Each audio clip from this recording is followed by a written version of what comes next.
मजीद 23 अफराद की जिंदगी छीन ली। अब तक अमवात की मजमूई तादाद 12,860 तक जा पहुंची। 24 घंटे में 1,176 नए केसेस सामने आ गए। NCOC के मुताबिक मुहलिक वायरस से 5,79,973 शहरी मुतासर हैं, जिनमें से 21,836 एक्टिव केसेस हैं। 1,562 मरीजों की हालत तशवीशनाक है।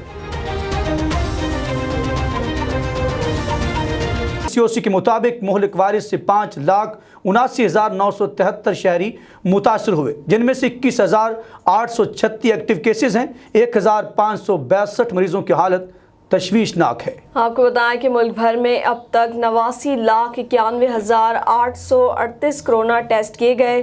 गुज़िश्ता 24 घंटों के दौरान किए जाने वाले टेस्टों की तादाद 38,920 है, जिनमें से 871 मरीज की सेहतियाब होने का बताया गया है। मर्ज से सेहतियाब होने वालों की मजमूई तादाद 5,45,277 तक पहुँच गई है।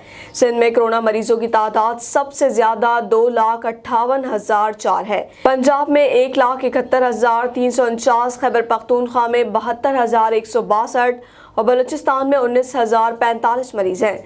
इस्लामाबाद 44,259, गिलगित बल्तिस्तान 4,956, जबकि आज़ाद कश्मीर में 10,198 अफराद वबा में मुब्तला हैं।